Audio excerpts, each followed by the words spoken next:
नमस्कार, राष्ट्र टीवी में आपका स्वागत है। गोवा का पहला हिंदी चैनल राष्ट्र टीवी। रीजनल सर, आपका स्वागत है। आज जब सदन का सत्र शुरू हुआ और ये एग्रीकल्चर का मुद्दा आया, उस वक्त आपने एक बहुत अच्छा स्टेटमेंट दिया कि ये बच्चे जो खेत में जाते हैं उनको आगे जाके खेत में रुचि लाने के लिए सरकार ने क्या करना चाहिए। आपका क्या इस पे रिएक्शन? ये जो सुविधा है बच्चों को लिए स्टूडेंट्स को खेती में लेने के लिए, पेरेंट्स इसमें टू प्रॉब्लम्स है। एक, पेरेंट उनको खेती में लेके जाने को नहीं देगा। सेकंड, जो बच्चे लोग गए वो खेती में गया तो उसको इरिटेशन आएगा, उसको एलर्जी आएगा, उसको कुछ मच्छर कुछ काटा तो they will not be able to take it. So I have told government, हम गवर्नमेंट को बताया कि ये सब छोड़ो, support price, purchase price of vegetable जो है वो बढ़ाने का है। अगर वो बढ़ा दिया, समझो 100 में 2-3 खेती में गया, उनको उधर से वापस जाने को न देने के लिए खाली एक ही रास्ता है, वो बोला तो उसको सपोर्ट प्राइस बढ़ाने का, परचेज प्राइस बढ़ाने का, नहीं तो वो लोग भी नहीं जाएगा। कुछ भी एग्रीकल्चर पॉलिसी करो और जो एग्जिस्टिंग है उन लोगों को अच्छा रेट मिला तो वो भी छोड़ डालेगा। और गवर्नमेंट को मैंने बोल दिया कि सोचने को टाइम मत लो, जब तक आप लोग सोच रहा हूं तभी 1, 2, 3, 5 खेती जो कर रहा है वो कम हो रहा है। तो जितना टाइम ज्यादा लेता है उतना अभी एग्जिस्टिंग जो फार्मर है वो नीचे आ रहा है। So don't take a long time, do it as fast as possible. समझो 2-3 महीना में किया तो it will be the best. अभी सरकार ने सदन के सत्र में बोला कि उन्होंने एग्रीकल्चर कॉलेज निर्माण किया है। एग्रीकल्चर के कॉलेज में उनकी 60 सीटें हैं, युवक पढ़ने के लिए आते हैं। उसके बाद वो उनको पढ़ के उसमें करियर करने की चांसेस है।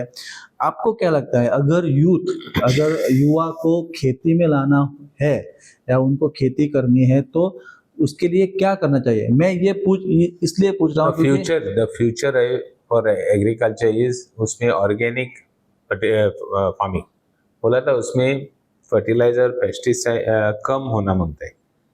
0 हो गया तो अच्छा है, लेकिन 0 नहीं हो सकता है। थोड़ा अलाउ परमिसिबल लिमिट रख के उसको ऑर्गेनिक फूड करके करने का है, क्योंकि अभी लोग बहुत कैंसर केसेस है, people are paying attention to their health, everybody has the money सब लोगों के पास है। खेती जो कर रहा है, दान जो कर रहा है, उनको कैसा देने का, उसको कैसा मदद करने का, उसको ज्यादा रेट देना, वो गवर्नमेंट का फोकस होना मांगते हैं। अगर ये फोकस हो गया तो we will be in a direction, हम डायरेक्शन में आएगा। जो खेती, जो बाट है, जो एग्रीकल्चर है, वो करके हमको आर्टिफिशियल फूड नहीं खा सकेगा। और अगर आर्टिफिशियल फूड और नेचुरल फूड खा गया तो कैंसर केसेस है। So this the main focus is in लोगों को give them the best facility, जो फैसिलिटी है उसको अच्छा फैसिलिटी देने का। क्या लगता है आपको, आगे आने वाले सालों में क्या भविष्य है खेती का? नहीं, कुछ तो इवॉल्व हो जाएगा। अभी हम पहले खेती आदमी को, लोगों को डाल के खेती कर रहा है, अभी मशीनरी आ गया। बाद में कुछ तो आएगा, there will be some innovation आएगा, because man evolves, life evolves, कुछ तो आएगा। लेकिन हमारा एक ही ये रिलेशन है, जो मनुष्य कर सकता है वो मशीन और टेक्नोलॉजी नहीं कर सकते। सो the real challenge is how to involve machinery with a human being, with a human mind. Machinery के लिए माइंड नहीं रहता है, लेकिन ह्यूमन माइंड लेके कैसा करने का ये।